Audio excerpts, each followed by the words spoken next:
Last time on Hunter x Hunter.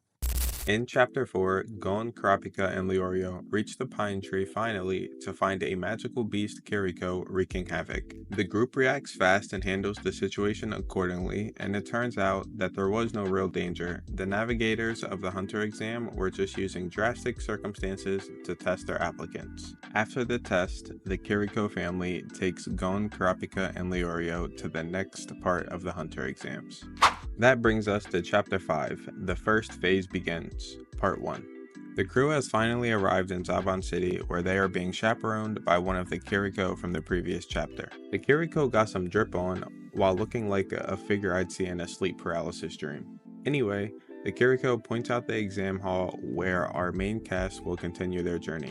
Each character finally gets to see the door to the new chapter of their lives. Looking at the huge building, each member of the crew is relieved and nervous to see what awaits ahead. The Kiriko then informs them that they're looking at the wrong building. The real building is a greasy soup restaurant right next door. Of course, Leorio has a problem with this. He has a problem with everything. However, the Kiriko kindly explains that the Hunter exam hall is meant to be hidden. That explains all of the obstacles that we had to jump through just to make it to this point of the exams. Once entering the restaurant, the Kiriko orders a steak combo grilled over a low flame. Sounds yummy.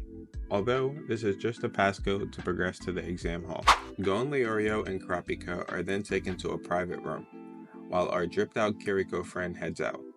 The Kiriko is sure to remind the group of their accomplishment while sprinkling a little bit of doubt. Starting with the 1 in 10,000. That's the odds of a rookie making it this far in the Hunter exam on their first go. The little bit of doubt is him telling them that he will see them next year on their hunt, hinting that they won't fully make it to the end of the exams and become a hunter. Then he wishes good luck and heads out. After leaving the room starts to lower. Leorio questions if he was just shaded by the Kiriko. Kurapika explains how applicants fold under pressure of the exams all the time. It's common for people not to pass the exams. Gon questions why people stress themselves out to become licensed hunters when it's such a brutal process. Of course, this causes rage from Leorio, while also giving him the opportunity to revisit the perks that him and Kurapika briefly discussed on the boat in Chapter 2. Leorio sees being a hunter as the most lucrative job available. With such license, one is able to use almost all public resources, not to mention, out of the top 100 most wealthy people in the world, 60 of them are hunters. Not only do they get the fame, but they get the wealth that could last for generations. Kurapika views being a hunter as one of the most noble jobs available. Chasing treasures is for the low-life amateurs. Pro hunters preserve and protect cultural artifacts while tracking down criminals. A rough job indeed, but very rewarding and very respectable. Now the question is on to Gon. He states that he sees being a hunter as a career. However, the elevator just hit floor B100, and that puts this conversation to a pause. As the doors start to open, you can see the other applicants of the Hunter exams, and they look quite intimidating to say the least.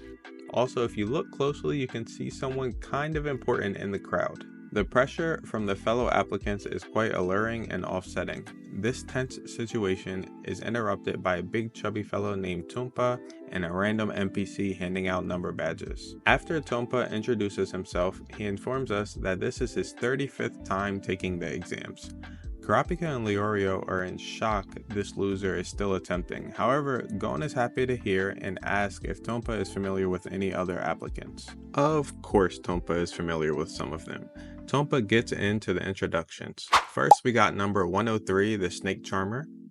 We then have number 255, Toto the Wrestler. Numbers 197 through 199 are the Amori brothers. And then we have number 348. Gedita the Huntsman. These are just some of the repeat attendees. As Tumpa is wrapping up this presentation, we are then interrupted by screams. It is none other than Hizuka, the man who was teased earlier in the chapter. Hizuka was just showing another applicant a magic trick. Well, not really a magic trick, he straight up cut man's arm off for not subscribing to Toasty and liking the video. Well, that was actually the second reason. The main reason was for bumping into him and not apologizing. Hizuka took the exams last year and he was sure to pass. However, he was disqualified for attacking one of the examiners that he did not approve of. He also ended the lives of 20 examinees. This startled Leorio a little bit. He stated that Hizuka shouldn't be able to take the exams again. Tompa follows up by saying that there are new examiners each year. They decide the test and who can take the test. Now the question is, who is this loser that has taken the exams 34 times and did not pass? Well, he is known as the Rookie Crusher, Tompa. Tompa doesn't plan to pass. His plan is to ruin the exam for rookies. Tompa busts out some sodas to share with the group as a toast to new friends and luck, or so we think. Tompa spiked these sodas with super strong laxatives. The plan is to keep the group stuck on the toilet to prevent them from furthering in the exams. Unfortunately for Tompa, Gon is able to taste that the drink is off despite the laxatives being odorless and tasteless. Kurapika and Leorio also dump out their drinks. This wraps up the chapter with Tompa in disbelief that no one's running to the bathroom. Instead, we're running off to the opinions.